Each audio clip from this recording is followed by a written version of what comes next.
I'd like to call to order the City of Coos Bay Planning Commission meeting of December 9th, 2025 here. Thank you everybody for coming out.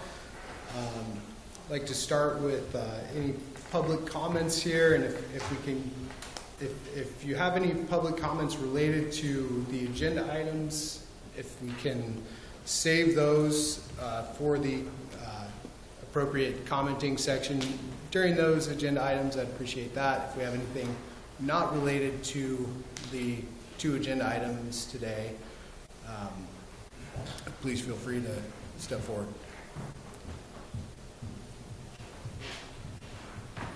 Anybody?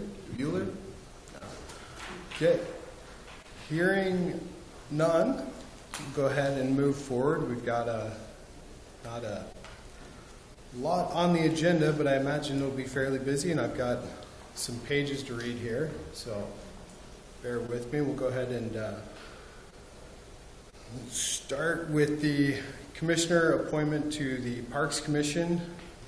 We're recommending a consideration to recommend the appointment of a planning commissioner to the Park Commission as a planning commission representative.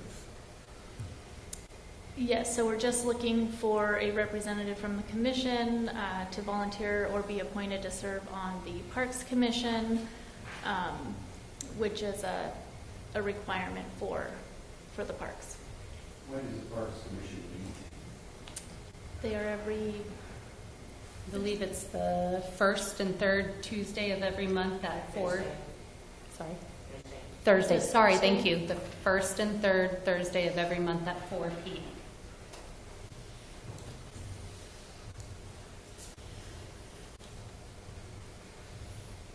Any volunteers? Yes. Rex? Well, I would be interested, but my summer schedule is pretty tight, and I'm usually not in town. But if nobody's going to step up, I guess I'll give it a shot. And if you want to nominate.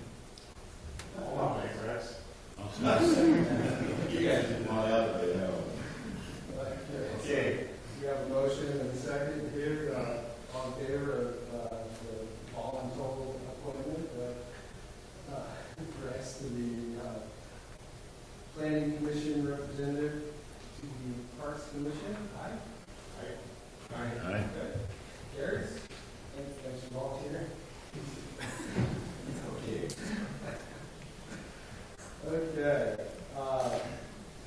Now moving on to our public hearing section here.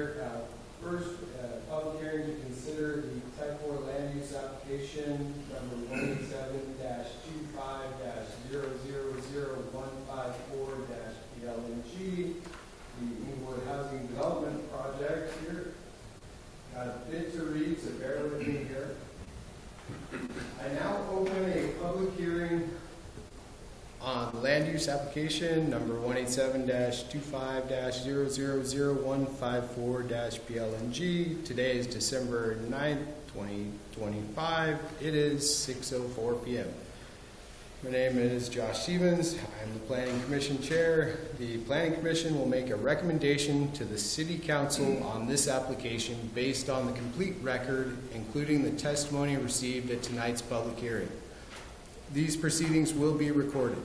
The hearing will be conducted in accordance with Coos Bay Development Code and state laws. Specifically, city staff will first present the staff report and recommendation. For public testimony, I will first ask to hear from people who would like to speak in favor of the proposal. I will then ask to hear from those in opposition to the proposal. Finally, people who have neutral comments or questions about the proposal will have the opportunity to speak. City staff may then present additional material and recommendations based on the public testimony. After each presentation, I may ask for questions from the Commission. For anyone wishing to speak, we are asking you to use the sign-up sheet that has been provided. When called upon to speak, you must state your name and address for the public record. We ask that each speaker limit themselves to no more than 3 minutes. Please remember that all presentations will be timed. You will be informed when your allotted time has expired. All speakers exceeding the time limit will be asked to immediately conclude his or her remarks. To minimize repetitive testimony, organizations are encouraged to have only one person speak for the group, with other members of the organization standing to show their support. Each person may testify only once unless called back to the podium at the request of a Planning Commission member to respond to a question. Thank you for your cooperation. The Planning Commission is required to disclose any conflicts of interest and ex parte contacts that we have with the proposal or applicant. That is, whether we have any financial or other personal interests in the proposal, and whether we have spoken with anybody about the proposal outside of this hearing. Do any commission members wish to make disclosures? Hearing none. Are there any challenges from the audience as to conflicts of interest, ex parte contacts, or bias related to any member of the Planning Commission?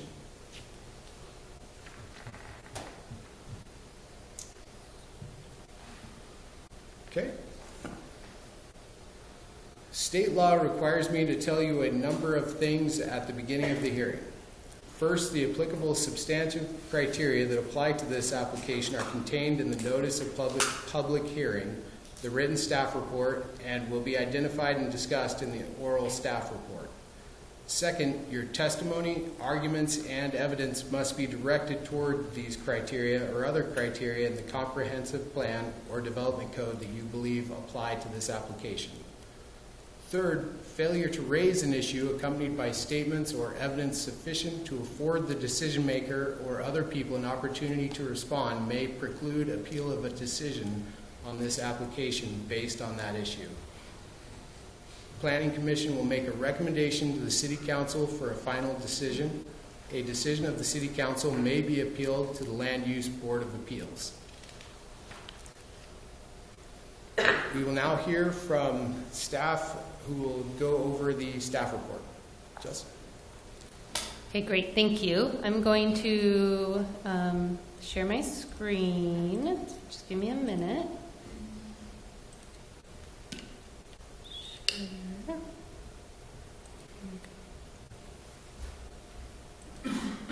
Okay.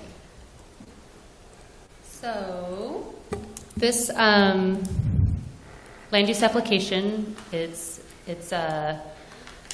referred to as the Inglewood Housing Development Project. It is a proposal to approve what we refer to as a planned unit development for workforce affordable housing. It includes a conditional use permit to allow for zero lot line development, together with amendment of the city's comprehensive plan map and zoning map to permit small lot residential use on the property.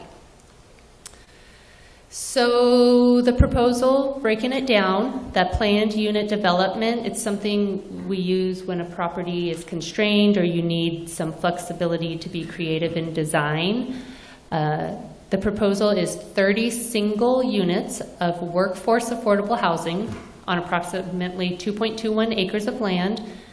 When we talk about workforce affordable, that means units affordable to Coos Bay residents earning between 80 and 120% of the area median income. The conditional use permit is specifically to allow what we call zero lot line development. A portion of the 30 units will be detached on their separate lot.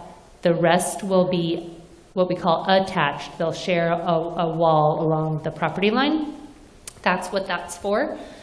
And then the amendments to our comprehensive plan and zoning map, they're necessary because we currently identify the property, plan for it to be developed for commercial, medium, high intensity residential use.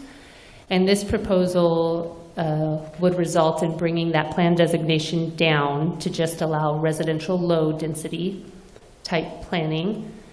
When we amend the zoning map, it's currently mixed use, which is a commercial zoning district where you have a mix of commercial and high-intensity residential uses permitted.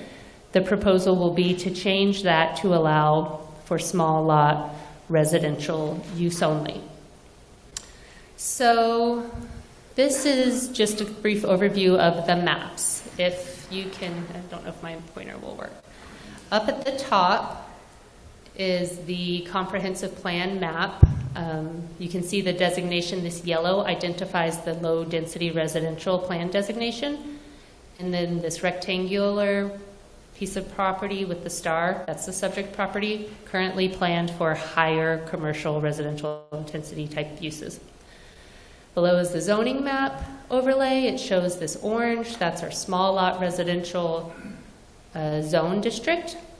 And that surrounds the subject property, which is currently identified here in purple as mixed use. And so you can see that the subject property is kind of an island within a lot of residential neighborhood. And the proposal is, rather than to develop it with what it could be developed with, stores, high density apartments, to bring that back down to something that fits within the neighborhood to allow for the single unit development. So a little bit of background. In 1913, this site was developed as the Inglewood Elementary School. In 2014, that school was damaged by a fire, burned to the ground. It was abandoned. In 2023, environmental cleanup of the site was completed.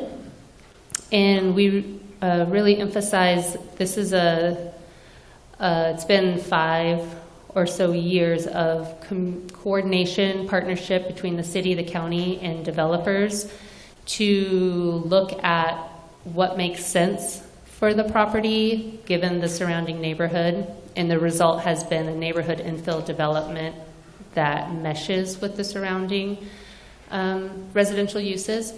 It's, again, an example of partnerships working together to accomplish the goal of workforce affordable housing. So this is going to provide a mix of 2 and 3 bedroom single units, including parking and a trail amenity. And the site is constrained, and so that flexibility, ability to be creative in design is necessary to achieve these types of units at the price points we're talking about. That's really, I think, geared towards your nurses, your teachers, people like that who could afford these types of units. And then I just want to call out that a part of this proposal does include vacating a portion of unimproved 15th Street. Doing so provides for additional 2 units on the site. So I'm just showing you a real snapshot of the proposal, the site plan. You'll see it's taking existing access off of South 15th. Maybe I should use the pointer. Maybe. So South 15th runs north-south here. This area is what's proposed for vacation. These properties are developed with access that's all being maintained. The road kind of feeds off of how it's already overlaid. It would continue up here.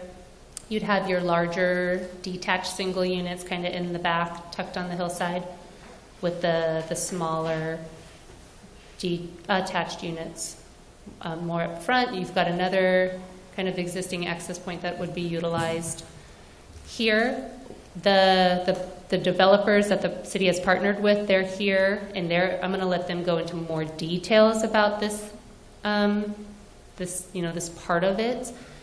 But I just wanted to put that out there and identify. You have the staff report, all the criteria for purposes of the land use proceeding. It's all laid out there. If we have any questions for me on that, feel free to ask.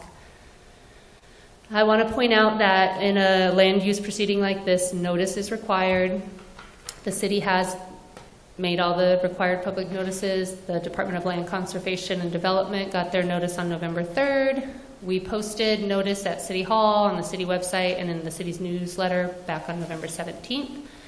We also notified property owners within 300 feet of the subject parcel, as well as outside agencies on November 17th, and then notice was published in the World newspaper on November 25th.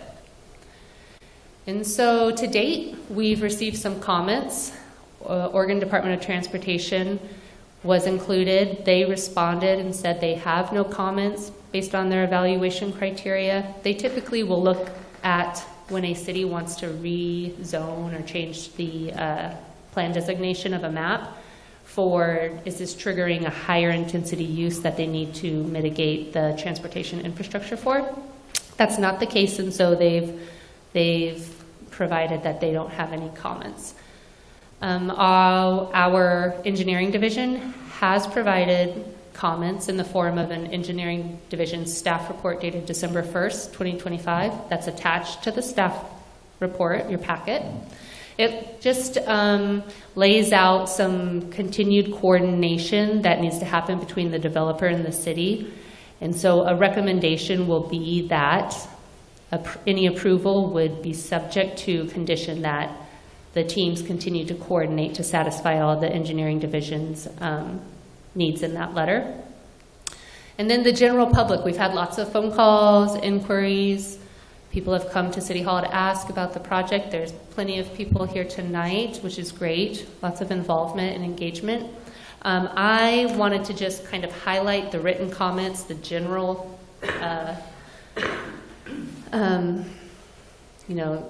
just briefly what those touched on, and then we can go into those. We'll have an opportunity for public comment, and we can talk about those more later. But to date, in writing, I've received comments that suggest the findings of fact are flawed. They disagree with those findings. There was a statement made about the comp plan being amended with change in circumstances. Well, that's the case today. We have a need for housing. We have a parcel, subject property within, is an island in the middle of residential property. We're trying to develop it for what makes most sense, which requires this change in the maps. In a mixed-use zone, today you would currently be required to put no less than 12 residential units with no max, and have some kind of commercial use attached.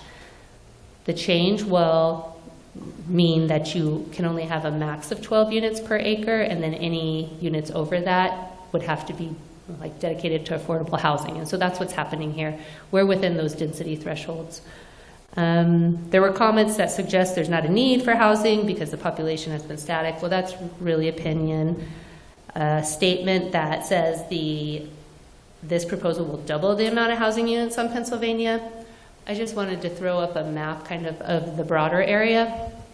So this is the subject property. It's not developed. This is, gosh darn it, I've lost my words, Southwest Boulevard. It's an arterial, which means it's meant for heavier flows of traffic. Then Pennsylvania is a local street. And you'll see that it continues out into the county, and there's plenty more development. So it's certainly going to increase the number of units out there, but I don't know that it's as substantial as maybe what people are leading on to believe. There's a comment made that trail amenity will attract illegal camping and criminal activity. It's not a fact. It's not been proven. The trail amenity is really there to connect this 15th down to, I believe it's Illinois, and just provide that for the area residents.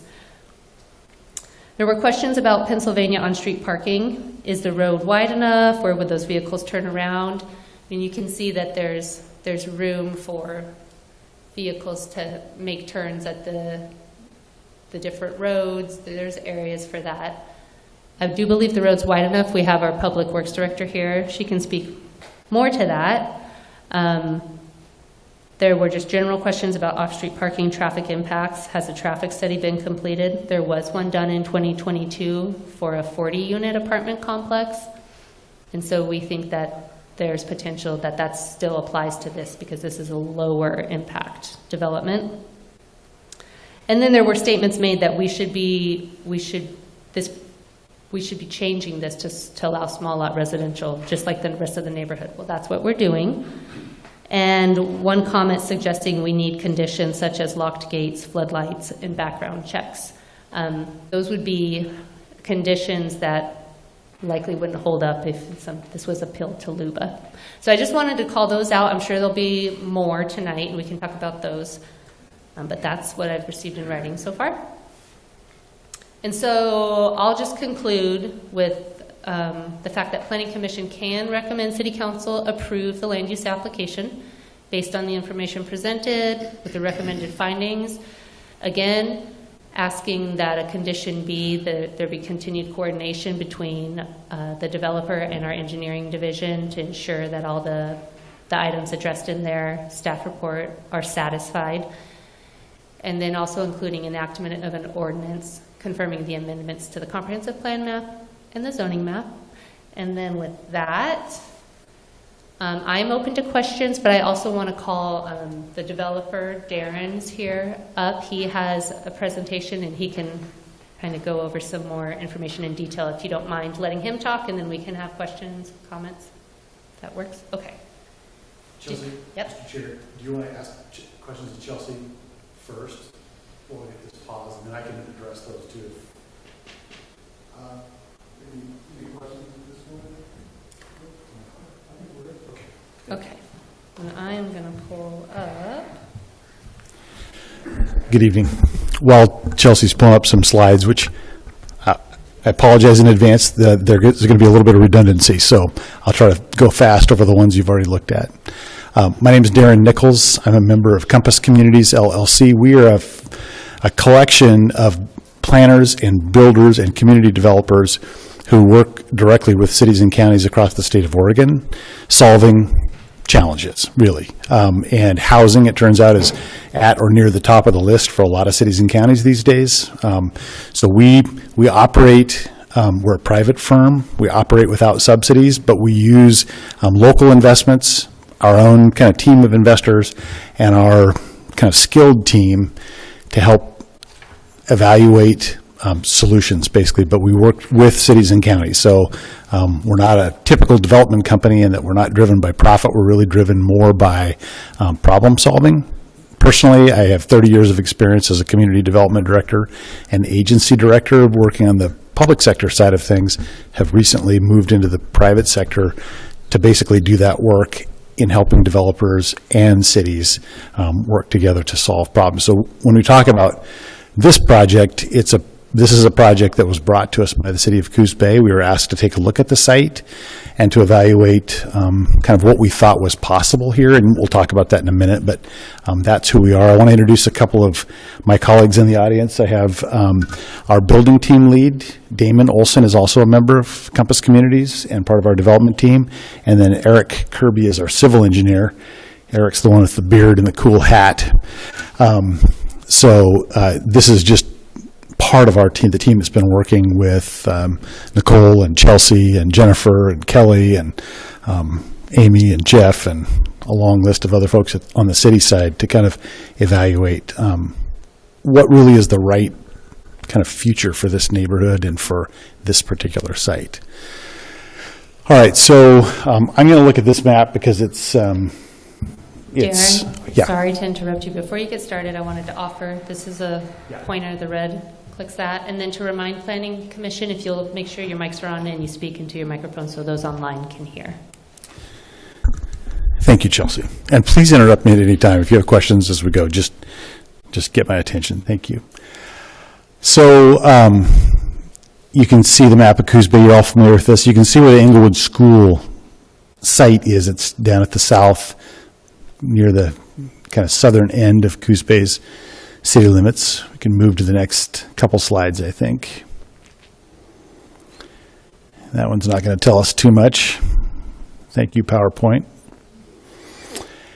So, yeah, same slide here. Just shows the Englewood neighborhood inside the red circle generally, and then the arrow points to where the site is. Chelsea's already talked a little bit about the history. This is a fascinating piece of property in that it was developed as a school, an elementary school in 1913, and really for most of a century served that kind of use in the neighborhood until 2014 when a fire burned and substantially damaged the site. At that point, it was partially demolished and really became kind of, as I understand it, a bit of a dumping ground for folks. It was an open public site that just kind of got worse over time until Coos County and the city of Coos Bay invested substantial funds to clean up the site, to fully clean up the old school, but also remove the soil and a lot of the contamination, and to ensure that the site is actually ready for redevelopment. So that work finished in 2023 when the Oregon Department of Environmental Quality issued what's called a letter of no further action. So DEQ basically agreed that the site was clean and ready for redevelopment. And in early 2025, we met with city officials and county officials and began the conversation that we're now presenting to you this evening. So we were presented with three basic goals. One is to provide housing for the Coos Bay area workforce. The second is to evaluate neighborhood scale infill sites, so sites that are already inside the city limits and have an opportunity to infill in existing neighborhoods, partly to generate some positive reinvestment in Coos Bay, but also to really help redevelop the community in places where there's an opportunity to strengthen the community, the Coos Bay community. And then last but not least was really to demonstrate what's possible through cooperative partnerships. And I have to say that your city and county officials have done an amazing job of working together, in part to clean up the site, but also to present Coos Bay as a place, a community that's ready for reinvestment, a place where it's easy to approach the city staff, a place that is ready to invite and welcome new investments in Coos Bay. And we look for these kinds of communities. And I feel like I just need to pause there to really shout out that fact. Not every community works well together. And we are pretty discriminating in the places that we choose to work. In Coos Bay, it's a privilege to work with your city staff and officials because they're problem solvers. They want to be partners in helping to strengthen and reinvest in the community. So what you're asked to do tonight is to make 4 recommendations to the City Council, and Chelsea's already walked you through this. First of all, amend the comprehensive plan from commercial to residential. Secondly, to amend the zoning on this site consistent with the comprehensive plan from mixed use to small lot residential zoning. And then approve a planned unit development, which is really just a fancy way of saying subdivision, but subdivision with some flexibilities that would allow a 30-lot neighborhood plat to be filed on this property. And then also fourth, approve a conditional use, which would enable the attached townhomes, which I'll end with a picture of those so you can kind of see what those could look like there. So here's the Englewood School site back then. This is after the fire when it was really kind of dangerous. You can tell it was kind of a demolition site for a period of time. And then that got cleaned up. In the next slide, there's the aerial view of the site after it was cleaned up. And then I'll show you some photos here. We can just flip to the next slides, I think, fairly quickly. Thank you. So just to orient you, if you're traveling west up Pennsylvania Avenue, there's a fairly steep grade. You can see that here. So there's Pennsylvania Avenue on the left, South 15th Street on the right, and kind of that area in the middle there, this corner, is really the southeast corner of the roughly 2-acre site that we're talking about. This is kind of traveling further up Pennsylvania Avenue and looking back downhill from the other southwest corner of the site. You get a little better sense for what's up there. It's mostly filled with grass right now, but you can kind of get a sense for the topography here and some of the challenges of getting a neighborhood tucked in between these slopes. I think the next couple pictures show the slope a little bit. You can see here, this is looking down roughly down the west property line. There's an elevation change here on the site of about 20 feet, maybe a little more than 20 feet. In fact, it might be 25 feet from top to bottom. There's several mature fir trees. It's actually a really beautiful place. Between the topography and the trees, it makes a really nice buffer and kind of a visual aesthetically pleasing landscape. This is looking at that same angle, kind of 90 degrees, looking straight west, you can see there's a couple of homes up on the top of the bluff here. There's some existing homes that are part of Pennsylvania Place, an existing neighborhood. So there's some homes up above at the top of that bluff who also enjoy the trees and enjoy the topography and the view. So here's the main site. This is actually the portion that is zoned mixed use. I'll try to use the clicker here. So you can see the orange block here. This contains about 1.92 acres. The project that we're talking about also includes lot 3300 here, and this little portion of the South 15th right-of-way, which the road doesn't actually go through. The South 15th ends about where my cursor is, and then there's a very steep drop-off here. It's too steep for vehicles to travel. So we're proposing to vacate that portion of the right-of-way and replace what really can't be a roadway with a pedestrian trail that would benefit the neighbors on both ends, both Illinois and South 15th. But together, that site is 2.21 acres. So the rezone is for 1.91 or 1.92 acres, and then the full development is on a little over 2 acres of the full site. So it takes access from Pennsylvania and South 15th. We've already looked at the steep grades, talked about the zoning. There are kind of the full suite of utilities, either right at the site or extended onto the site currently. So you've seen the roads.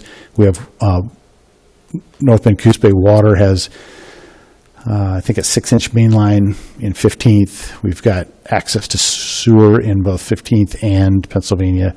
And then there's storm facilities and power facilities on the site. So here's the zoning map. This is actually the comprehensive plan map. I put this up just to kind of illustrate a little bit the unique nature.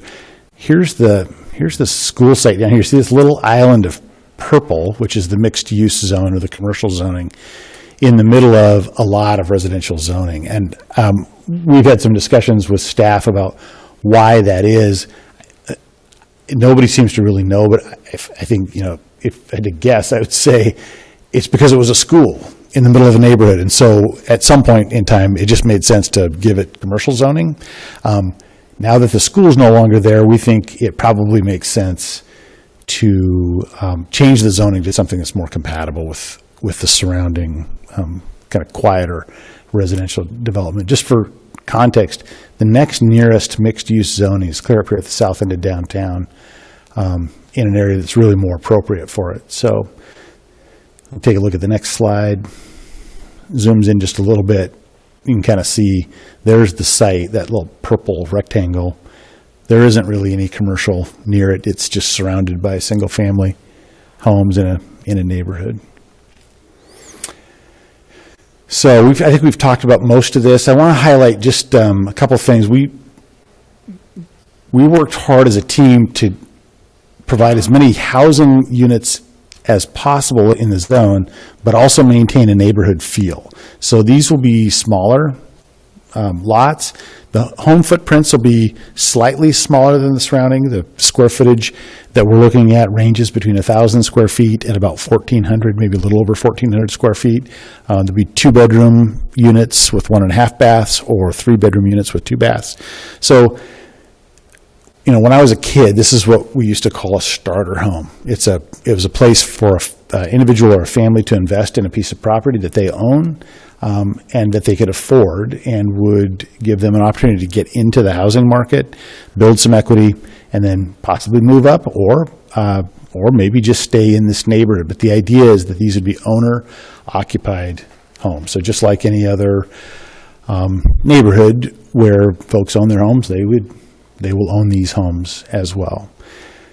We also really wanted to take advantage of the topography. It offers some views, some really neat little views out over the marsh to the east, and then even just the view into the trees around the perimeter. It's a beautiful site where you've got mature trees. It really adds a lot to the site. So I chose this picture because I think they must have put some lime down or something after they cleaned the site. So everything that's basically white here is what we're proposing to build on We are not proposing to get into this bluff or these trees. We want to preserve this line of fir trees.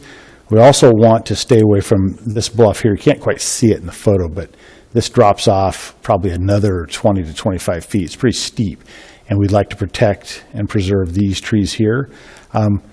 We will try to preserve these as much as possible. I think we'll at least be able to protect this bigger one.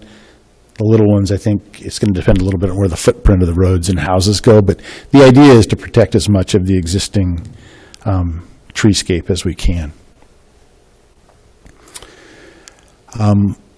Yeah, that's good. Thank you. So here's the tentative plat. This shows the 30 individual lots. They'll all be small lot residential, single-family homes. There's a mix of off-street parking and on-street parking. Each of the single-family detached units will have at least 2 off-street parking spaces. Each of the townhomes or duplexes will have either 1 or 2 spaces, depending on the configuration. Yeah. Will those have garages Mm-hmm. as well? Our goal right now, we've played around with different, thank you for asking the question. We've played around with different design options. Our preference is to give everybody their own enclosed garage.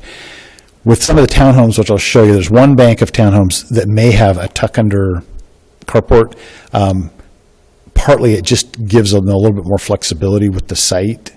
We'll take a look at that, but we like to provide a garage. It's just, people like to park inside, especially on nights like tonight. And it gives them a secure place to store, bikes and things that they care about. So there'll also be some on-street parking. Can we go back for just a second? I think there's one other point I was going to make there.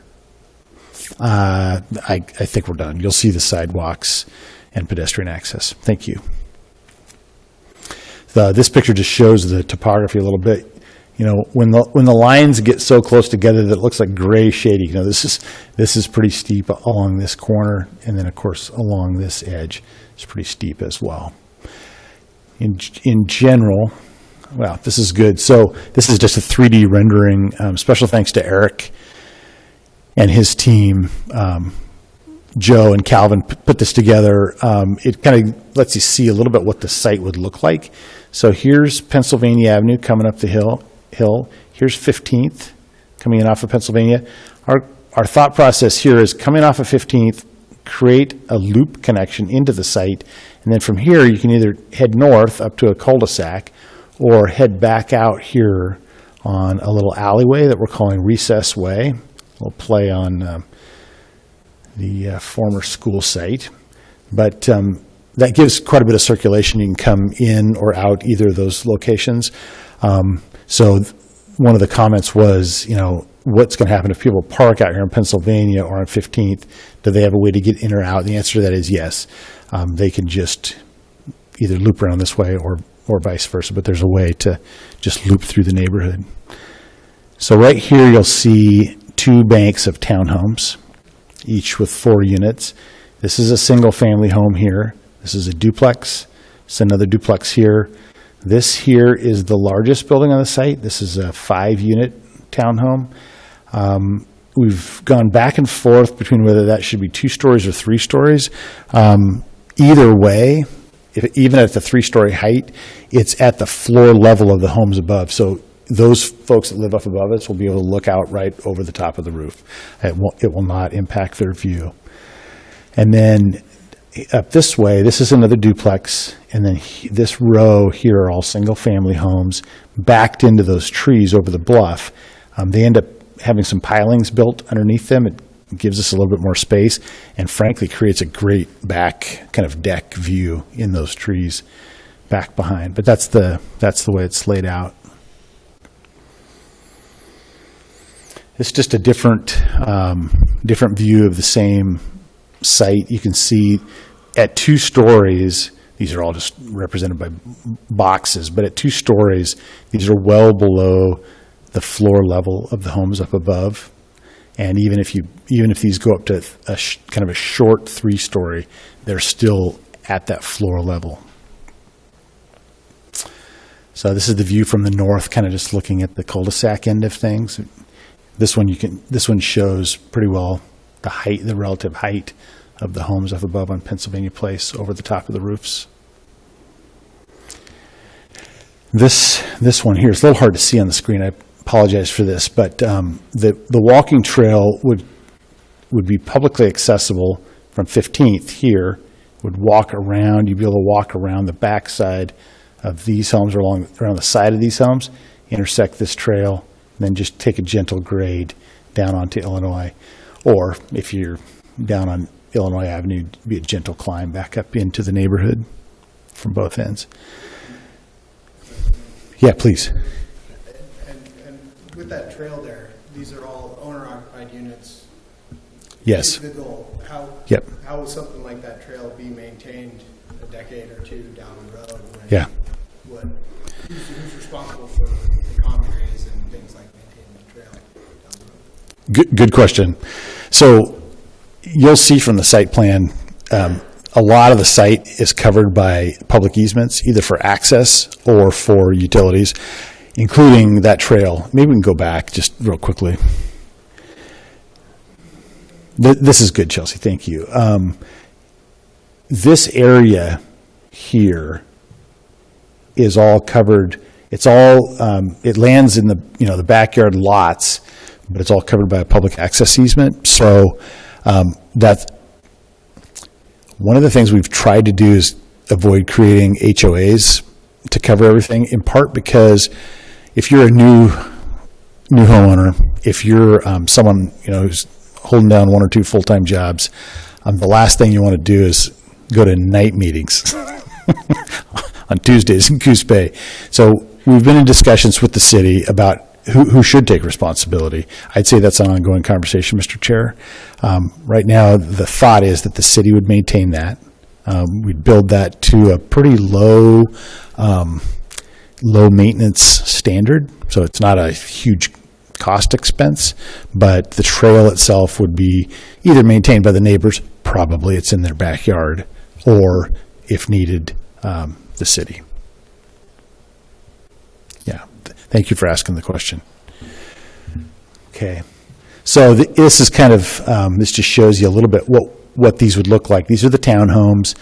We try to build products that are differentiated, so that's not just a big wall it's not just a big wall. It's actually got a little bit of character.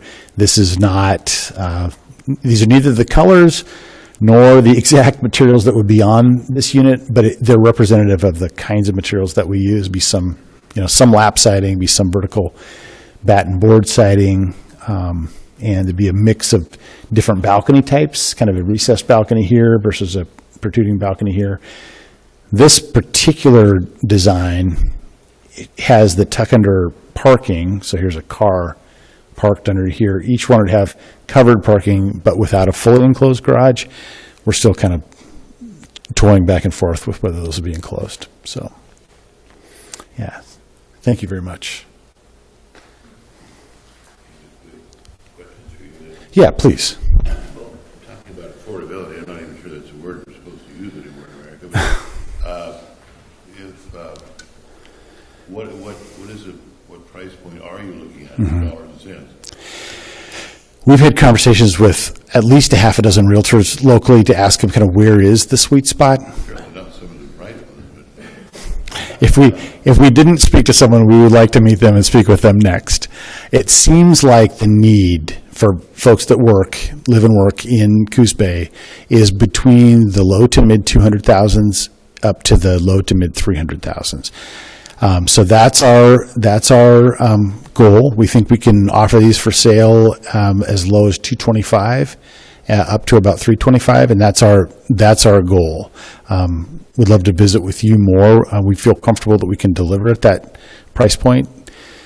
These are not fancy homes. They're not exotic. They're not custom built, but they are very nice homes. But they're all built by the developer. There's no, Yes. I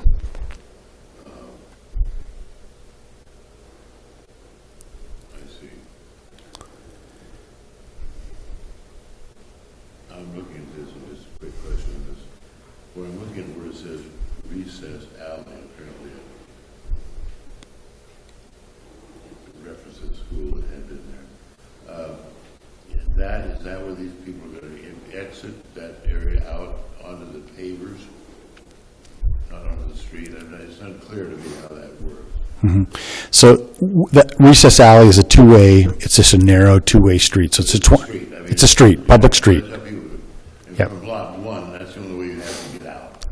Well, you could take the long way around, but you'd probably just turn right out of your driveway in. Oh, I see.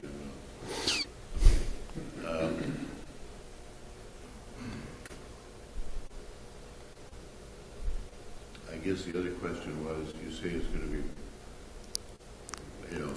individual family home ownership, but there's nothing to guarantee that. I mean, if I wanted to buy 8 of those and rent them out, nothing would prevent me from doing that. So part of our conversations with the city, thank you for asking the question. My financial situation might be. You want to buy them all right now? At those prices, you probably do. So one of the things we've had discussions with the city team is whether or not it makes sense to apply one or more restrictions on the deed for owner occupancy. So our preference for this kind of a neighborhood is that it continues to be in a price range that could be affordable to workers over time. So if a family who moves in first sells at some point, it would stay in that price point. The question is how much intervention is required to ensure that it doesn't get swept up by an outside investor. There is a way to provide such intervention. Yeah, or if, that's right. So our goal is to provide as little intervention as possible, but to also do what we can to try to keep these available to local folks. And we're certainly open to suggestions. I'd say this is an area that nobody's really gotten right. I think it's still a statewide conversation about how you prevent things from becoming short-term rentals or going into a rental pool, but the intent is for these to be owner-occupied by the workforce. Yeah, thank you. Without an HOA or CC&Rs, how do you hold this thing down from somebody moving a great big camper in or something? I mean, everybody just has to agree to it? Is there any teeth in it? Well, there's not a lot of room to park a camper on these sites anyway, so that's kind of it's actually one of the first protections, just the size of the homes and the lots don't really lend themselves to a whole lot of sprawl or extra vehicles. The city codes will still apply in this neighborhood the same way they apply in every other neighborhood. So you could ask the question, for instance, of the neighbors up the hill, what prevents that from happening in Pennsylvania Place? If the community feels like it's important to put those protections in, CC&Rs or other, I think we're certainly open to that, but it's really, again, how much intervention is needed. Part of the roadways here, the new roadways, will be parking one side only. So the other side will be posted no parking.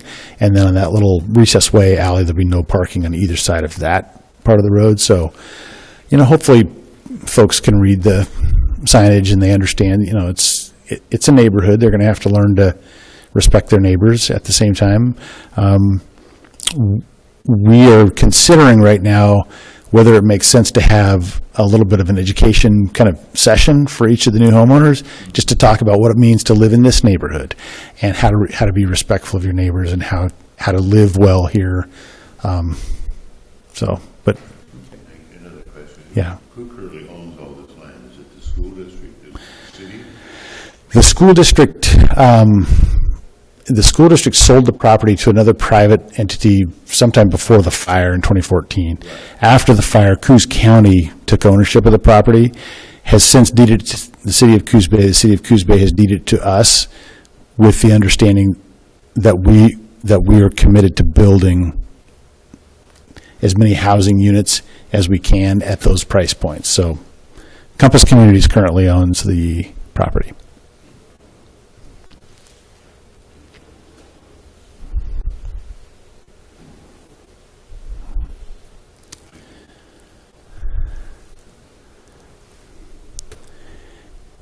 Okay.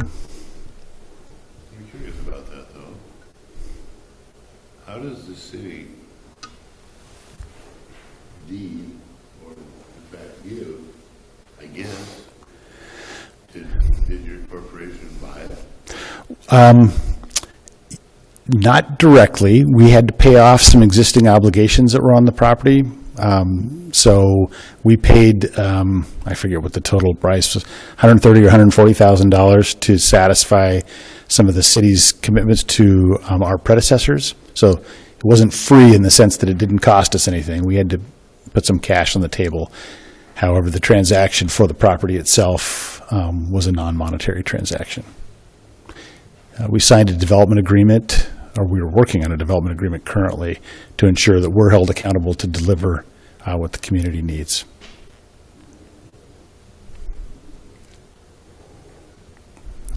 Yeah, good questions. Thank you for asking. Any other questions? So it looks like you folks got this on last Halloween, according to the deed here. If this plan is not approved, what's Compass Communities plan to do with the property? Well, we just continue to work with the city until we get it right. Yeah, we have an obligation. We have made a commitment to the city to deliver a subdivision, a product that's acceptable to the community. We think this is a good one, but if it's not the right one, we would just continue to work with the city and frankly with the county and with others in the community until we get it right. Is there any other agreement between Compass or one of your other, the main company, I'm assuming it's LLC, is a subsidiary of? Yeah, I misspoke a moment ago. The property is owned by Compass Communities Englewood LLC, which is a subsidiary of Compass Communities. Thank you. Right, okay. So is there any other agreement between either Compass Communities and Englewood LLC or Compass Communities between the city? It's basically just kind of a handshake deal as far as? It's not a handshake deal. This is the extent of our agreement is around this particular site. We entered into a fairly complicated four-party agreement that included Coos County, the city of Coos Bay, another nonprofit housing developer who had previously been trying to build apartments on the site, and Compass Communities. So what we've landed on is a commitment to accept this property and then develop it with workforce affordable housing. Okay, but beyond the deed, there's no other document that encompasses the agreement? Well, there's a four-party agreement. Yes, there is. A pretty substantial four-party. It's not in your packet, I apologize, but I think it's probably a matter of public record. Sure. But that's the extent. Part of the other agreement, it commits us to enter into a more formal agreement with the city. So we've been operating in good faith while that formal agreement is under development. Thank you. Is this a common arrangement? No, it's not uncommon, but it's not common. You don't see it too often. In a past life, I worked for the Oregon Department of Land Conservation and Development, working with cities and counties all over the state. So I had the privilege of working with 242 cities and 36 counties at that point. This kind of an arrangement is not unheard of. It's not common unless you've got a particular challenge, either the site's challenged or just the needs of the community are complex enough that this kind of an arrangement can be a tool for dealing with the non-standard situation, which this is, it's a bit non-standard. So it's not the first time I've seen them. One of our other business partners is a land use and real estate attorney who is a recovering county planner also. It's really great to have them on the team because they bring a lot of experience similar to situations like this. The timetable, yeah, well, it's okay. You're asking good questions. So we hope to take your recommendation to the City Council in January. City Council will then review and make hopefully a final decision at or near the end of January. And then we would file the plat and begin to apply for development permits at that point. If things go well, and we hope that they will, we could break ground as soon as March with some of the utility construction and have the first homes constructed in the late spring, early summer. Part of what enables us to do what we do is that we have a construction team. Damon, my colleague, is here tonight. Damon oversees a team of about 40 framers and then I don't know how many other sub-trades that are very good at working together. And so once we arrive on a site, we have the materials and the crews lined up to get the work done quickly and efficiently. And we're able to deliver very high-quality homes at price points that other folks typically can't. Damon's actually Navy logistics by his background. He knows how to get things done when it's time to get things done, and I've watched him do it, so I know it can happen. So. Do we have any other comments, questions, Okay. anything? Good. Thank you. Thank you very much. I think we can start the public comment portion here. So now, if we have anyone in support of this proposal, 3 minutes to come up. Please state your name and address for the record at the podium here. And if we have any public comments in support, now is the time.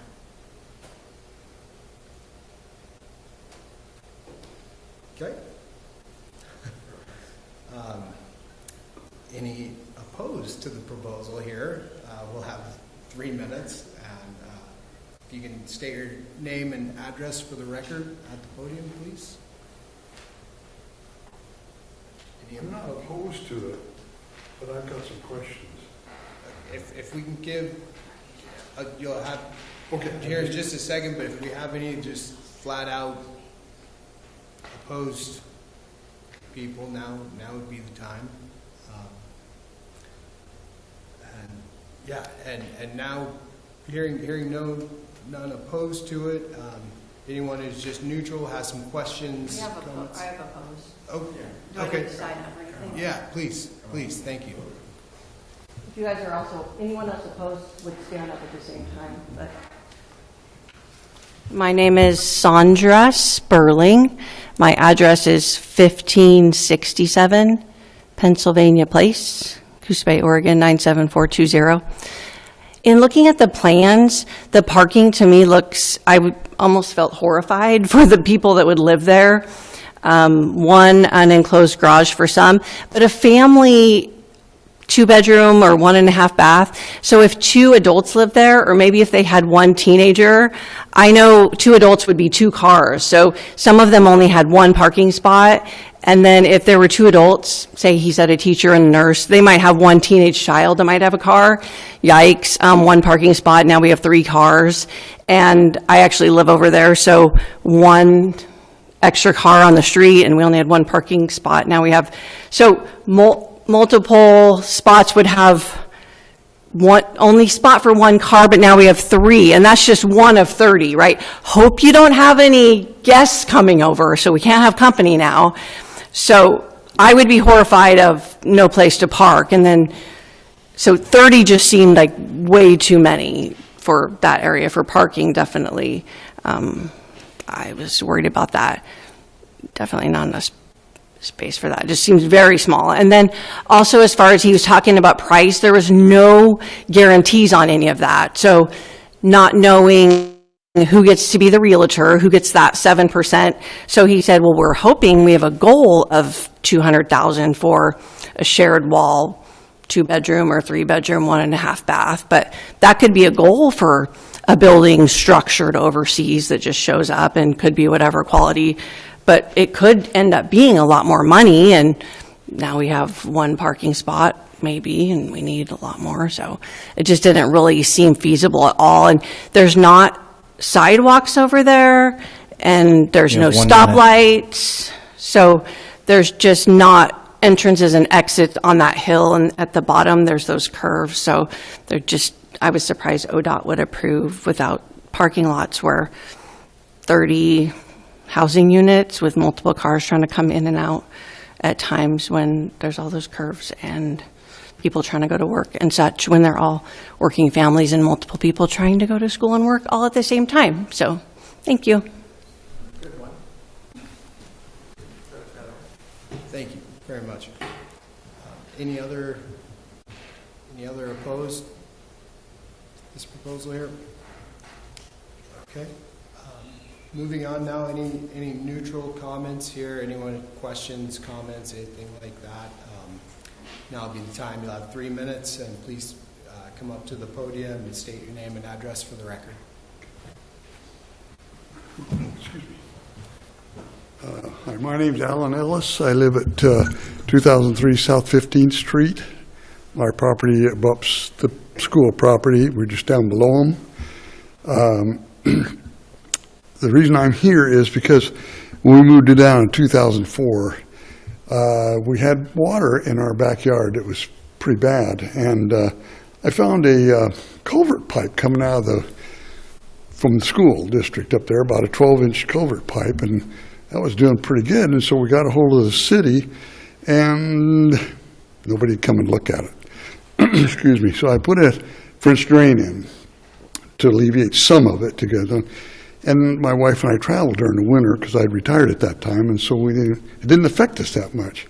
But now I'm wondering what's going to happen if we have this property. Are they going to take care of that watering problem? Because not only does it come out behind my property, my neighbor comes out on 15th Street where it runs into Illinois, and she lives there in the corner, and she has a lot of water in her front yard that comes off that hill.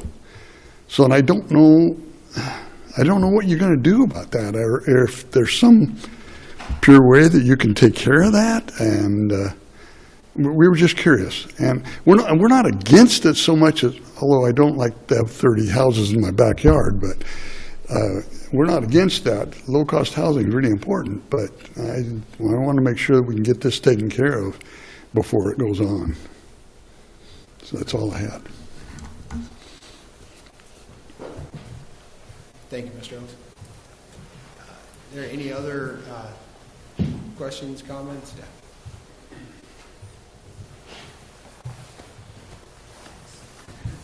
Scott Cooper, 605 and a half South Main Street, Coos Bay. I've sat on a few boards that have dealt with this property over the years. This is the most traction I've seen this actually get. And everybody knows we have a housing problem, so nobody questions that. The numbers that this is coming in is truly workforce housing. Obviously, there's been some concerns that still need to be addressed. It's not done and over with as far as how the city and what parking, drainage, all these things, but it has traction. And just the timeline that was stated just makes a huge difference. To be able to, if we okay this soon, we can start moving this project forward, get housing online.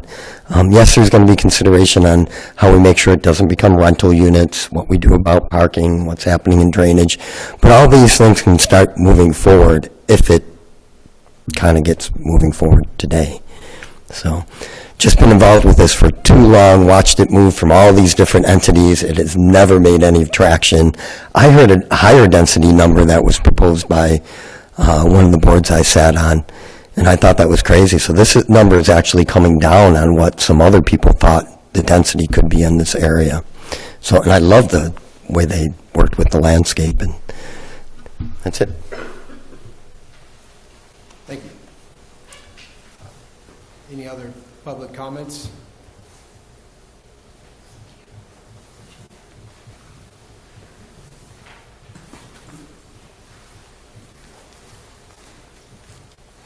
My name is Joan Morrison. I live at the corner of Illinois and 15th. The water drainage problem has been a problem since I've moved in. I've been there 24 years. I do have pictures that show me that the water does come from the back of the property down my property, and because my neighbors have been, not them, but other neighbors have impeded the drainage from my property, I now, when it rains heavy, have water up the, well, I'd say about 20 feet from the house, 25, I'm not good at all that. I would like that addressed. I'm also wondering about noise abatement, property values. This is far-fetched, but if we have an earthquake, those 2 units that are at the back of the cul-de-sac could be a problem because the hill they're on is unstable. It also hasn't been maintained since I've been there. I don't know who owns it. I assume the city, but who knows? There are people that live up there now. What happens to their houses? I couldn't see this too well. It seemed to me, if I'm looking at it right, their houses are gone? Or are you moving the street so you have units on either side of a driveway? And are these going to be rentals or home ownership? If they're rentals, will you have a manager on premises? And will my taxes go up because of the increased utilities, et cetera, that are needed there? Also, with 30 units, 2025, most people have 2 cars at least. Where are you going to put them? Just throwing that out.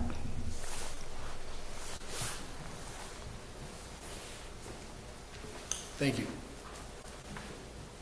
Any other public comments? Yes, sir.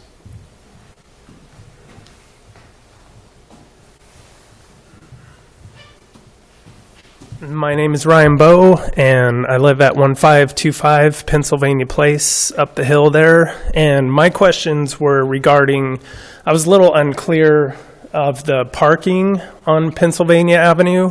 There was 7 proposed spaces out on the main street there, and it was, thank you, Chelsea, for sending the email that had that. I think it was on page 51 or something. I didn't know if there was going to be, the parking was going to be on the existing curb line that's there right now, or if there was going to be, like a cutout into the hill with sidewalk proposed, because it is kind of a wide street there. But people come off that hill really fast, and it's kind of blind when you're coming down, and people, they like to ride the center line, so if you're going up the hill and you have cars parked there, it pushes you towards that oncoming traffic. And we also have neighbors, I should get out and walk more, but we have neighbors that walk up and down the hill, and if there's cars parked there, if there's a hill there right now, so it would push them out into the street if they're pedestrian. So I was a little unclear from the drawing on, what that parking situation looked like and if there's going to be a sidewalk. And then you made a good point about where people would turn around those 7 spots out there, because I could see them, some of them going into the new neighborhood to turn around, but it would seem like some of them, and it looked like from the drawing that they were kind of parked downhill on the wrong side of the road. I don't know if that was just the way that it got drawn or how that works with them parking, but they're going to have to turn around somewhere, and we're a dead end. It would seem like our road would be the next one that people would want to turn around at, because we're the next street, uphill that would go in there. But it's a cul-de-sac neighborhood. People don't go in there unless they live there, and I could just see people maybe trying to turn around there. And again, that hill just makes it unsafe. So it's just kind of a safety issue with the on-street parking is all. I just had some questions about that because it was unclear from what I read. But I'm blonde, so I might not understand it all. So anyways, thank you. Thank you. Any other questions, comments? Yes.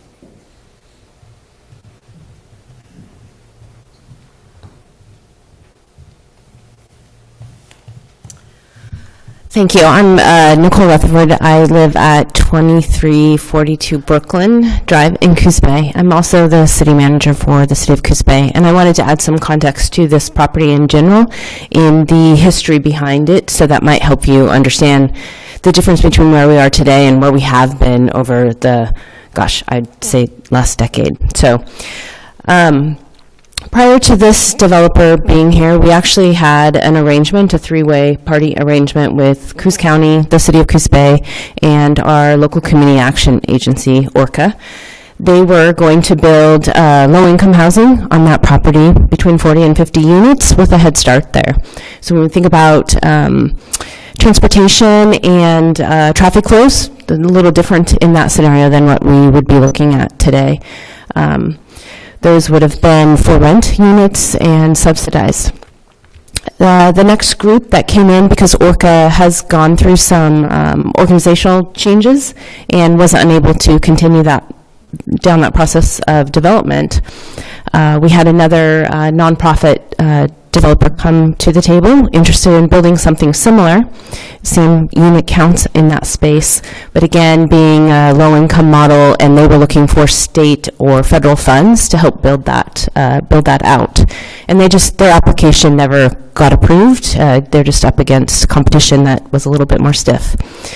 And so now we are looking at a developer who's willing to come in without looking for those subsidies from state or federal, and a little bit less density on the property, but for sale units in a community that doesn't have a lot of options on that lower scale. I think, Mr. Berg, I think you know, working in real estate, what that market looks like. So it's kind of unheard of to have that. And then to have a team who can come in and potentially put some units on next summer is actually unbelievable. But so I just wanted to tell you that the journey that we've been on hasn't ever had these properties being put on the tax rolls, and that's a little bit of the motivation from our city team is let's get some housing in the market and let's get it added to the tax rolls if possible.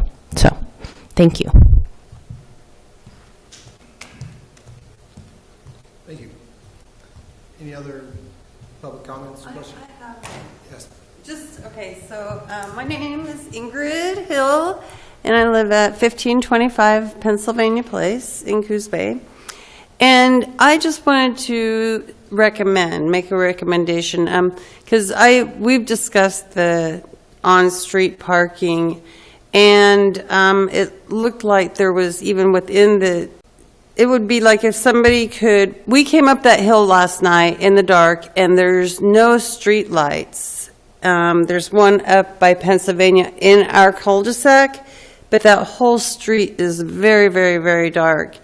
And it's just the concern of it being wide enough for people to park on that road, and then, like Ryan, my husband, he said, being pushed over and then having people come down the hill pretty fast. So I would just like to recommend some street light be put up there, especially if people are going to be walking out there in the dark, and possibly sidewalk, and maybe bouncing the curb in a little bit just to make it a little bit wider, so there was actually parking that is not in the street, in the lanes. And thank you, that's all I have to say. Thank you. Any other public comments, questions, concerns? Okay. All written comments have been received to date, are included in the record. If we can get staff response to what was heard. Yeah, I want to know, Darren, would you like to respond to anything in detail? I can just briefly say I know that drainage is an issue. We know that, the developer knows that, and they've taken it seriously to address it. I think they can speak better to how. With respect to the parking, the on-street parking, my understanding is excuse me, yes, sidewalks will be built. There is some questions about whether or not use of Pennsylvania for on-street parking is desirable. I think Darren can speak to maybe why there's some property line issues there with respect to the street. And then just generally, a 30-unit single residential development. We have a traffic impact analysis. It's on file. It was done for a proposed development much higher in density and found that the traffic impacts were not such to cause any kind of need change in the neighborhood. With respect to parking for each unit, most of them have the 2 required on-site, where others don't. The city code provides already a provision for any developer to adjust down their parking requirements if for certain reasons.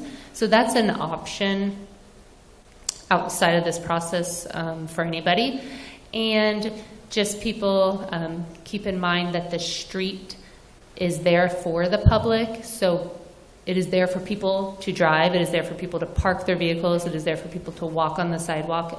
So it serves multiple purposes, right? And so, will there potentially be people parking on the street, whether it's on Englewood Place or Pennsylvania?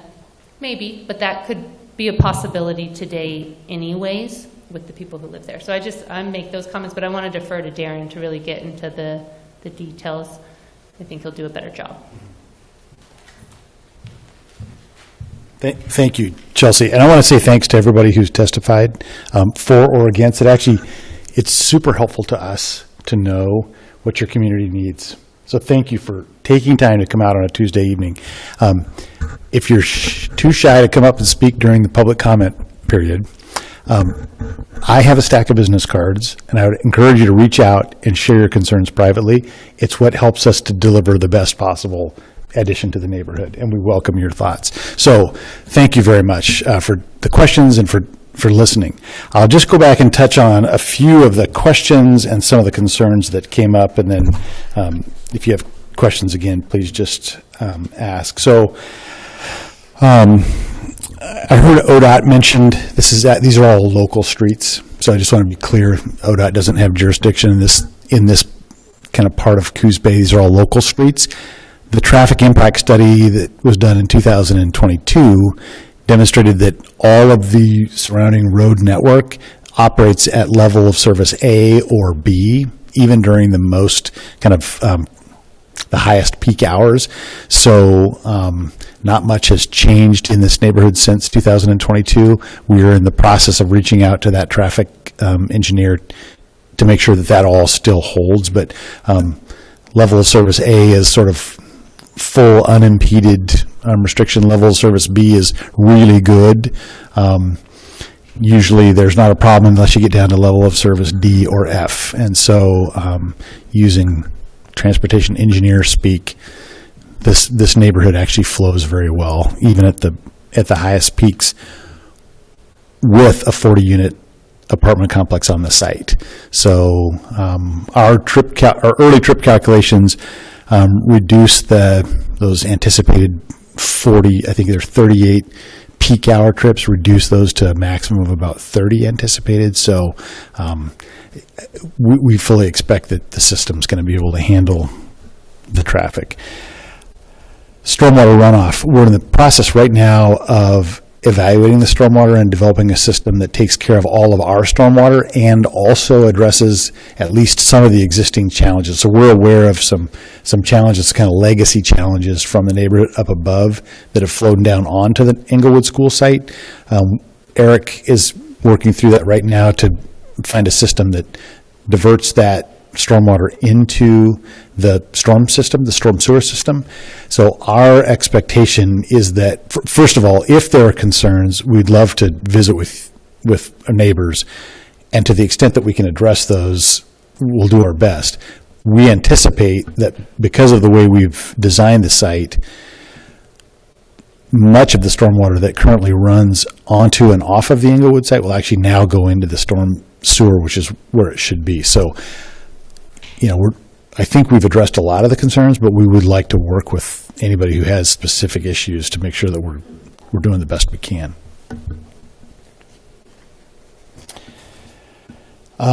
In terms of the stability of the site, we work with a geotechnical team.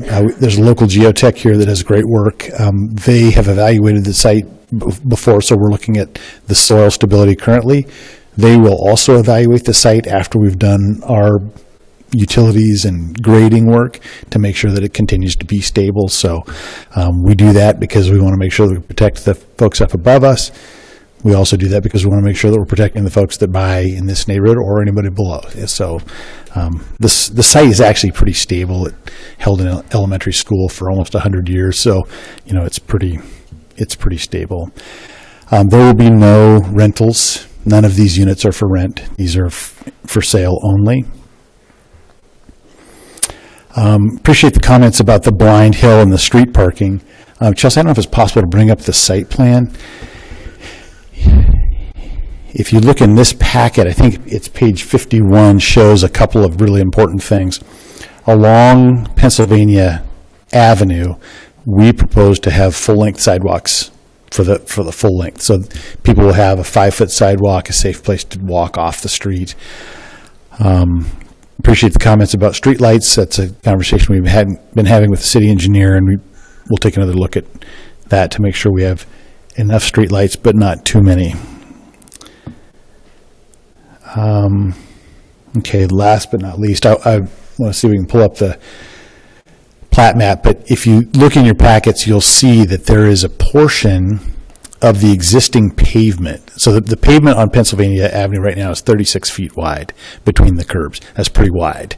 That's enough for two 12-foot travel lanes, very comfortable travel lanes, and two 8-foot parking lanes on either side. So there's plenty of room there to handle two-way traffic and parking both sides. However, the pavement, the current paved section actually extends onto the property about 8 feet. So I'm going to step away from the microphone. I apologize if you're listening online. But I want to point out on the plans right here is the current. It's a little bit fuzzy. Apologies. Right here is the current property line. Right here is the current pavement. So here's that 8-foot discrepancy. So it's an open question. I think we could go either way. We've drawn it the way that we think it works best, is for us to dedicate the paved section back to the city and just make that part of the city street. In an alternate form, we could use that land and the pavement that's on it as private parking spaces, which would be off-street parking on the current street, which we think doesn't make sense, but it would satisfy the criteria in the code. So there's a couple ways that could happen. We think it's best to dedicate that to the city, which is, probably how it should have been done originally.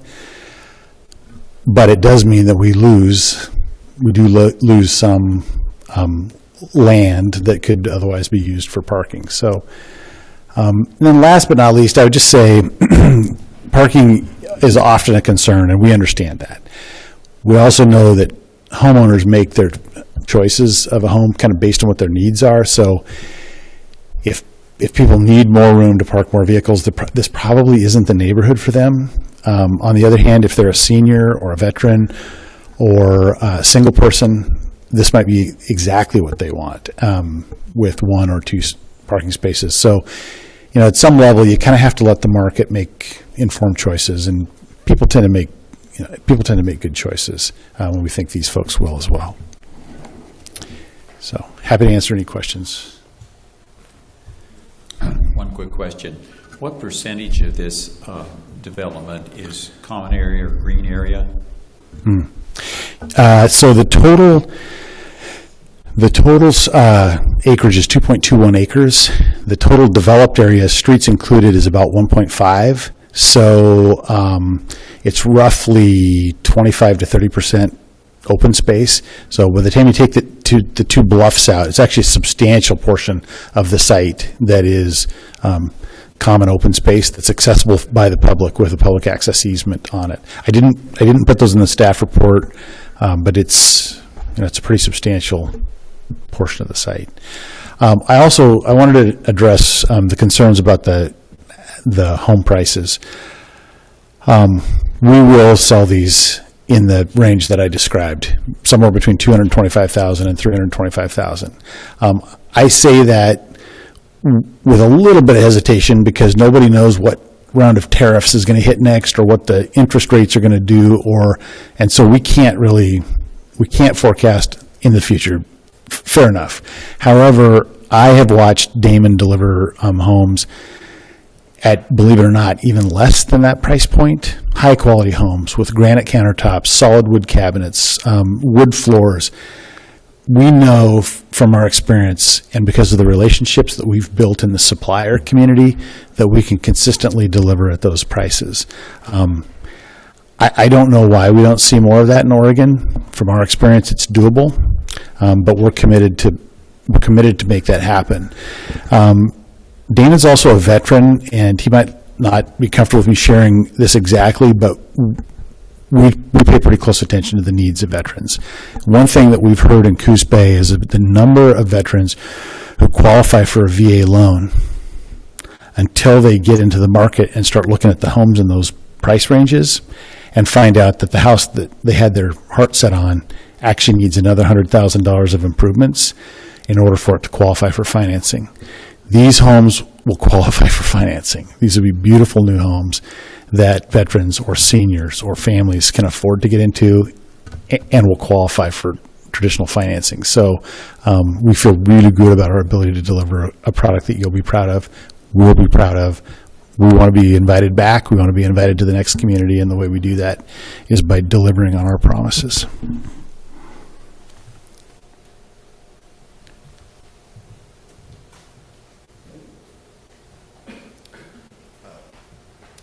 Commissioners have any questions for Chelsea?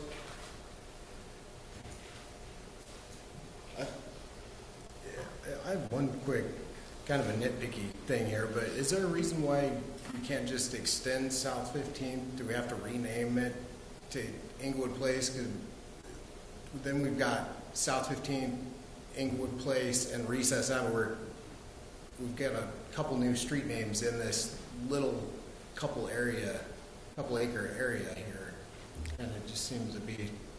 I think typically we would name, north, south, east, west are streets, and so you have South 15th, north, south, and then it's going to turn into this cul-de-sac, paying homage to Inglewood Place, right? That was kind of the goal there, and then the connecting Recess Way alley just really needs its own identified name for emergency response purposes. So, I think the streets could be named differently. I don't know that it's necessary or beneficial to do so. We've talked to the fire department. They are comfortable with the street naming, just paying close attention to how would they respond if they needed to there.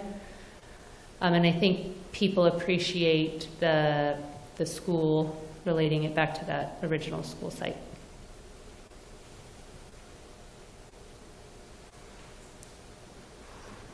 Do we know, will the traffic impact analysis be, will they update that with when we get kind of something solidified here? That'll be. So the current traffic impact analysis is not very old, and/or have there been changes in the area that would necessarily warrant a revision to that.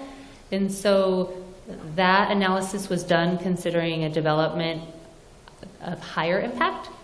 And so that idea being that still applies and the impact is going to be less. So if a traffic engineer reviews that and finds that it's still applicable and valid, then we would need to redo it, because it's not going to change towards erring on the side of more mitigation.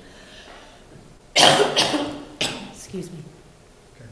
And yeah, it's a little, it worries me a little bit. I've been up there obviously over the years, but never lived up that street. And it's one thing to look at it in a report and on paper and measure lines on a computer and say, oh yeah, this will work. But you know, when we have people from the neighborhood bringing these pretty valid concerns, I want to make sure that we're really going to put something in place there that meets those needs and isn't going to put anyone in undue danger, it sounds like, you know.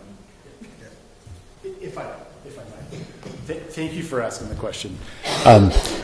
This is something we've been in conversation with. Our engineering team has looked at it, and we feel comfortable with it, but based on conversations with the city engineer, we're going to go back to the traffic engineers who did the initial report and just triple, double check to make sure that it's safe, the volumes work. We hope to have that letter and assurances or corrections in time for the city council meeting. Yeah.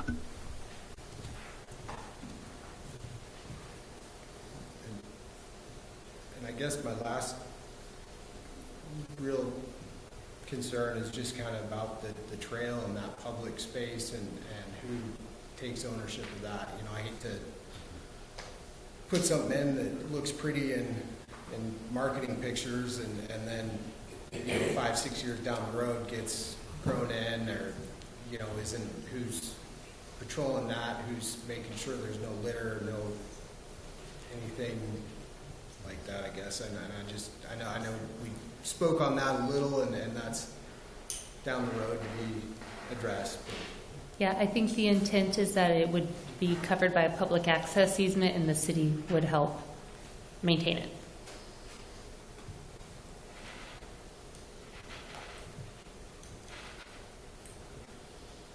Okay. All good? Okay.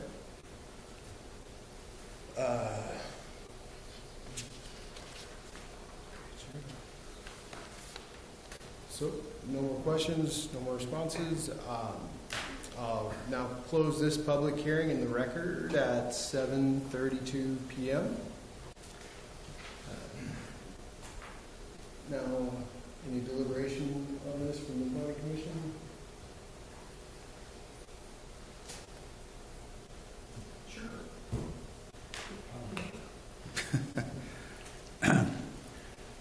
It seems like the problems are parking, drainage, and a street light.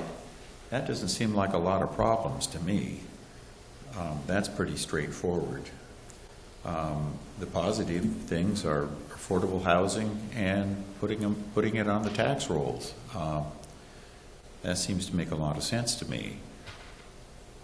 I think it's a very interesting project to get that high a density on that small of area. I am concerned about Pennsylvania. You better have a pretty good handbrake if you're going to park in Pennsylvania. That thing's pretty steep. But other than that, I'm not seeing any reason why not to move forward. Yeah, I mean, it doesn't seem like a unique development that, you know, you see in other communities. It's a little tighter, but it seems like a good opportunity to bring some housing to the area. Now, I notice on the deed here, it says also, and this is part of the deed that puts it into the LLC's name, also subject to the grantor being the city of Coos Bay, reversionary right of affordable housing is not constructed on the property by grantee is provided for in the development agreement between the parties, which we haven't seen, which I don't know what it says. But to me, that would indicate that if the affordable housing isn't developed, it's going to go back to the city of Coos Bay, and we start over with a big vacant lot. And since I know the city's been working on this for a long time, I mean, there's some momentum, some inertia going forward, so and obviously we need the housing. So this seems like a pretty, the best option that we have out of one at this point. And I do appreciate the fact they did talk about the sidewalks, because I know there aren't sidewalks there. It's probably, 1976, I was playing a Little League game up there and got stung for the very first time on that side of the road. But anyway, so as far as I know, there's not any sidewalks there, and that would definitely help the area there. But the lighting, too, would be an issue. It gets pretty dark in that section of town at night. And the water issue, I do appreciate Mr. Ellis and Ms. Morrison, I believe, what they stated. But that's going to be part of the development process, I'm assuming, taking care of the water and making sure that it's not rolling. And if this development worsens the runoff onto Mr. Ellis's property or the other properties there, they do have a private cause of action that they can bring against the person that altered the water flow. So they have a remedy. And that's all I got.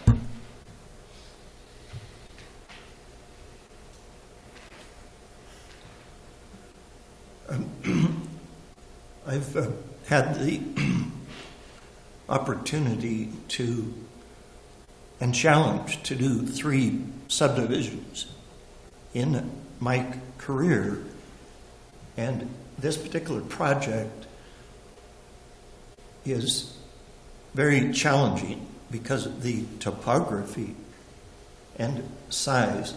They've done an excellent job with the site plan in solving the affordability issue.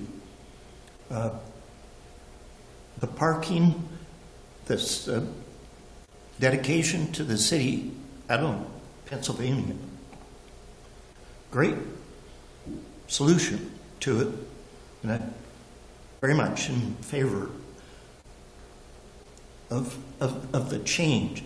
The other option is the commercial zone here. I think the neighborhood would prefer to see residential housing here as opposed to some commercial development. So the change to the low-density housing makes a lot of sense to me.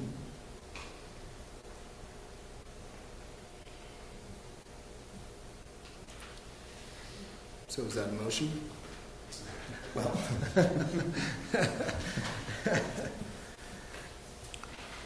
sure.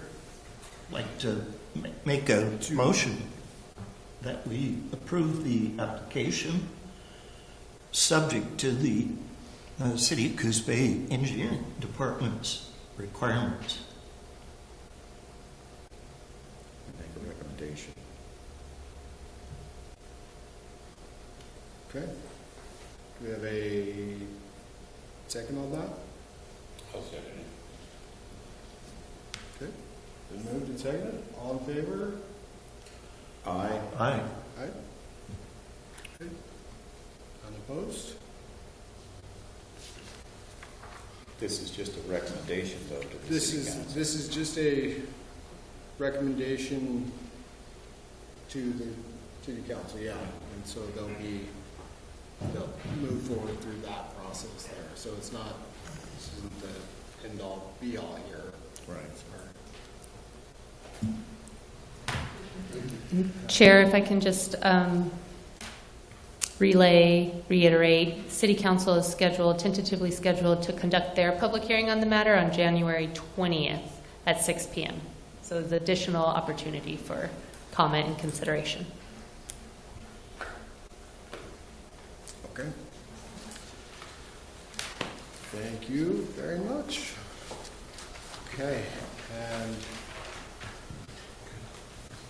okay, moving on to the public hearing to consider type 4 land use application number 187-25-00138-PLNG. I now open a public hearing on land use application number 187-25-00138-PLNG, proposal to approve and adopt by ordinance text amendments to the Coos Bay Development Code. Today is December 9th, 2025. It is 7:39 p.m. My name is Josh Stevens. I'm the Planning Commission Chair. The Planning Commission will make a recommendation to the City Council on this application based on the complete record, including the testimony received at tonight's public hearing. These proceedings will be recorded.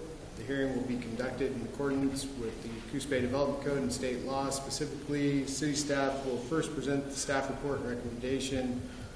For public testimony, I will first ask to hear from people who would like to speak in favor of the proposal.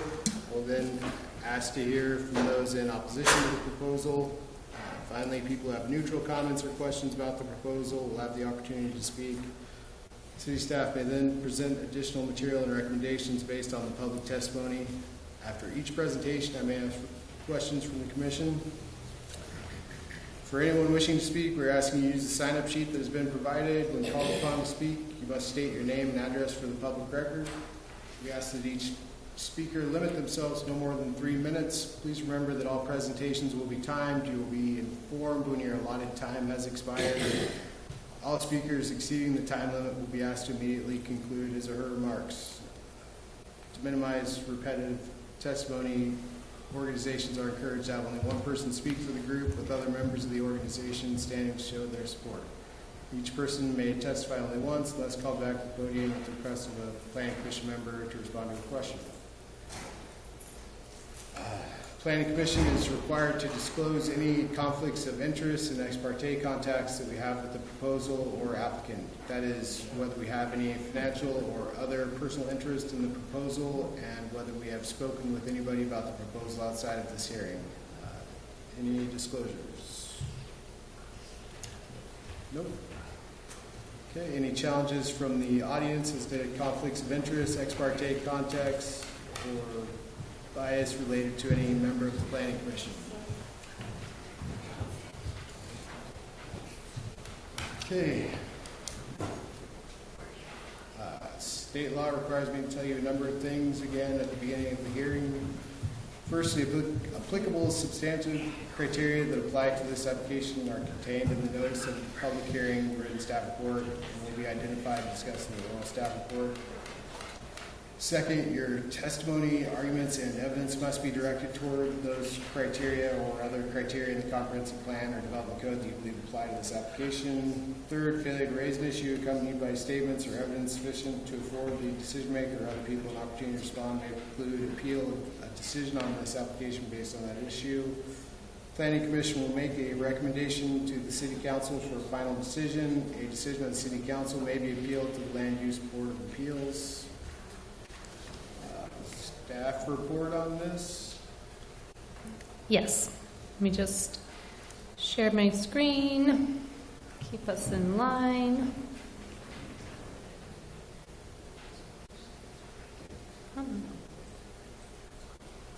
Okay. So this public hearing is regarding what I'm referring to as a code cleanup of Title 17, our development code,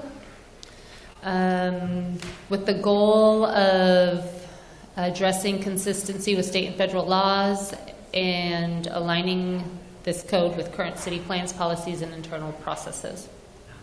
So you have a staff report. It has the full details. It's a fairly substantial proposal, though it's not comprehensive.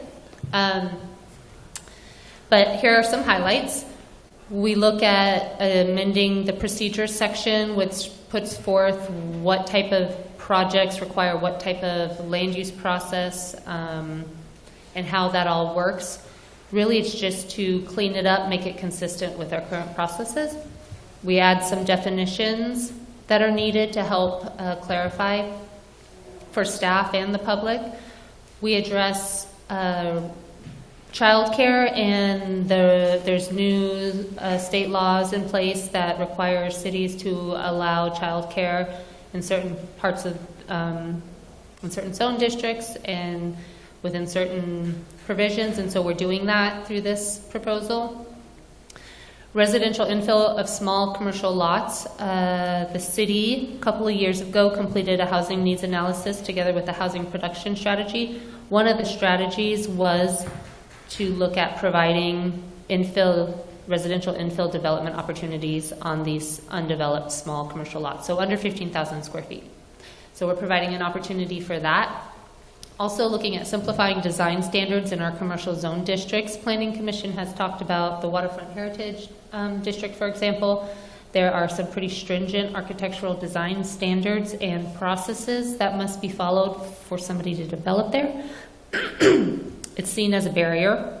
So we're proposing to repeal those along with streamlining some other development standards in our commercial zones. Manufactured dwelling siting standards, there is new state law in place that regulates how we can regulate siting of manufactured dwellings, so just bringing the code in line with that. Also looking at our sign provisions and making sure those are content neutral. And then chain link fences in our commercial urban renewal districts. We've talked about that. And the community has very much said that chain link is a preference. We talked about how maybe a good compromise would be to allow, where we do allow chain link in our commercial zones, where it's visible from the street, maybe require it to be the black vinyl coated chain link. We've worked with West Coast Fencing and others. Like, is that reasonable? Yeah. So we're finally bringing all of those here to Planning Commission to move them forward. Certainly there's many more details in the staff report, too much to put up on the screen. I just want to give a brief background. So our current code really has a lot of inconsistencies from section to section. It's difficult for staff to implement. It's been difficult for the public to utilize, and it does present barriers to development.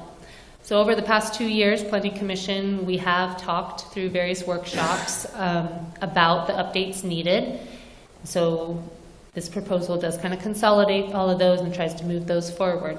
Looking forward to 2026, the city has been awarded a housing technical assistance grant through DLCD to complete very housing-focused amendments, but the goal here would be to set the stage for that. So if we can get these amendments in place, then we'll move forward next year and work on some more housing-focused amendments. Just kind of going over the land use requirements. You give your notice, you take your comments. We've given the proper DLCD notice. We've posted and mailed the proper notice. It's been published in the World newspaper. And Planning Commission was scheduled to hear this land use application, conduct the public hearing back in November.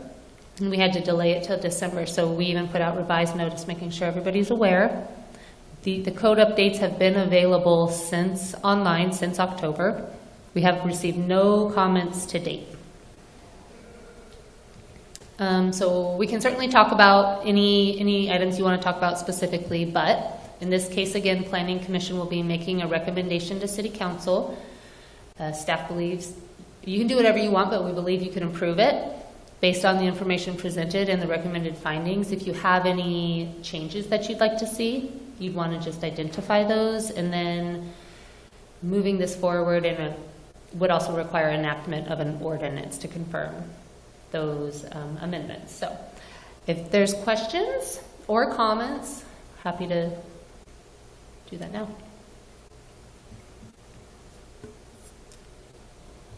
Questions, comments? Hearing none? Sure. Okay. So has everybody read the 300 pages and examined it? I gotta say that this is beyond me, but what I would hope is that the city has done their best, I'm sure they have, to correct this and make it more usable. And so I put my hopes in their hands. A lot of this is more than I would have time to consume. And I think this has been quite the process over the last few years. So haven't read end to end at one single time, but you know, throughout this process, I feel like we've had a lot of opportunity to go over a lot of these changes, and I think it's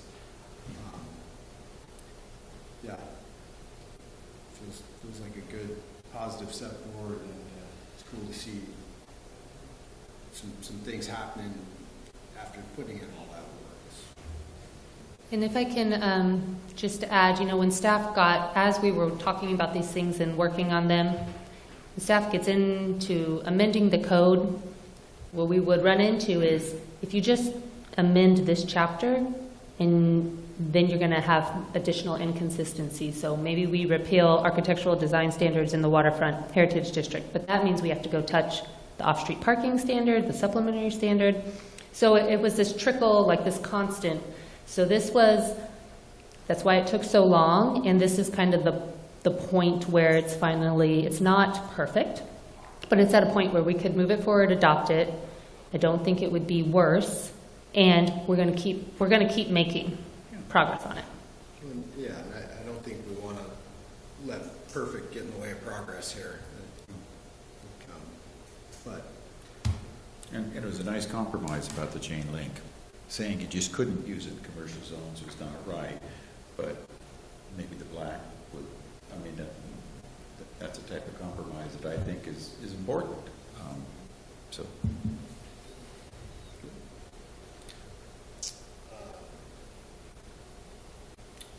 So, any person in the audience in support of this proposal, 3 minutes to comment on this?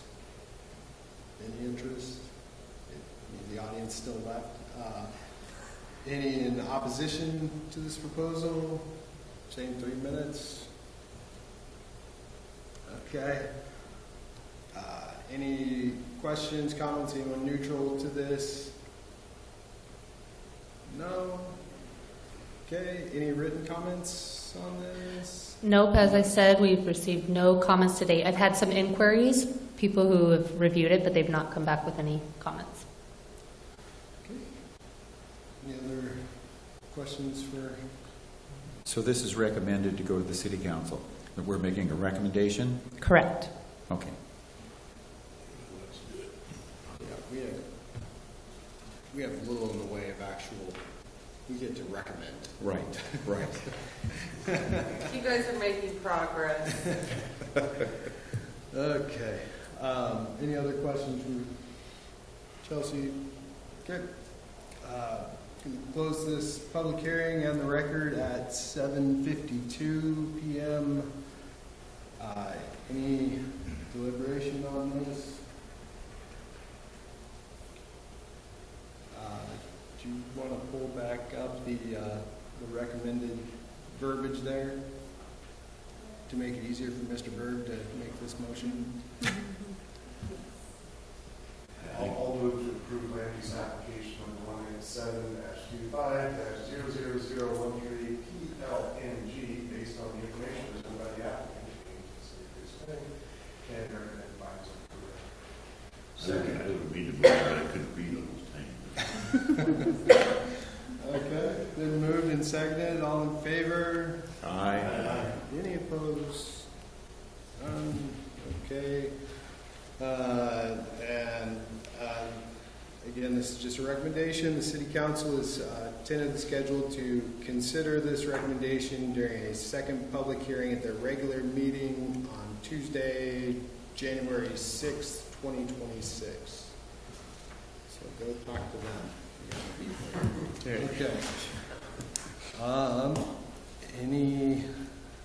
Let's see, did I close that? I closed that, yeah. Okay, any planning commission comments?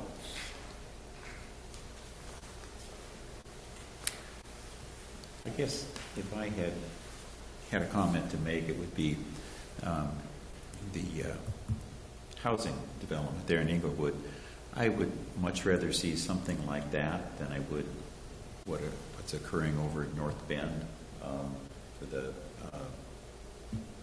across from the new gas station or kitty corner to 7-Eleven. I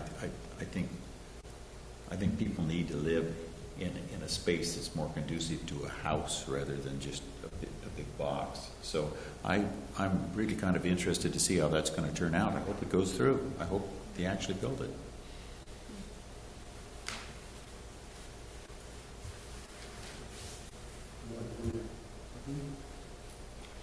Nada? Any staff comments?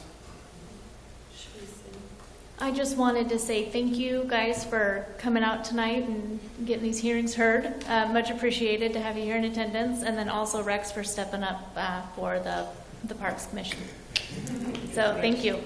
You're welcome. Okay. Okay, well, I think we can just get this thing just under 2 hours here and adjourn this meeting.